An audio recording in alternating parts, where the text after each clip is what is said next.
পেশেন্টের খারসূত্র করেছিলাম ফিস্চুলার ক্ষেত্রে। খারসূত্রটা তখন করা হয়েছিল সুঁই ক্ষীর দ্বারা তৈরি যে খারসূত্র, সেই খারসূত্র দিয়ে।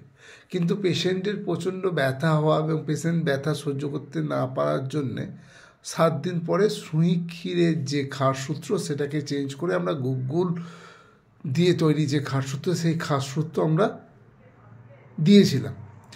কিন্তু এই খারসূত্র দেওয়ার পরেও পেশেন্ট কমপ্লেন করছে প্রথমে জ্বালা, প্রথম 12-13 ঘন্টা, তারপরে কিন্তু ব্যথা, এই কমপ্লেনটা করছে। এবং সেই ব্যথাটা সুঁই ক্ষীরের যে খারসূত্র সেই খারসূত্রের মতোই।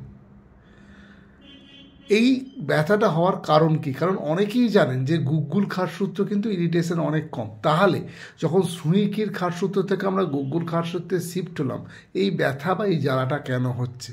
এই ব্যথা এবং জ্বালাটা হচ্ছে মেনলি গুগ্গুলের সঙ্গে যে অপামার্গ ক্ষার আছে, সেই অপামার্গ ক্ষারের জন্যে।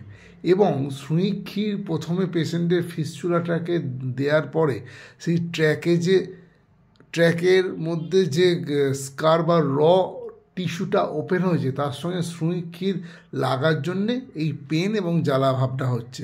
এটা 24 থেকে 48 ঘন্টা থাকে, তারপর কিন্তু আস্তে আস্তে জ্বালা ব্যথাটা কম হয়ে যায়। এবং এই জ্বালা ব্যথা সুঁই ক্ষীরের যে খারসূত্র তার থেকে অনেক কম।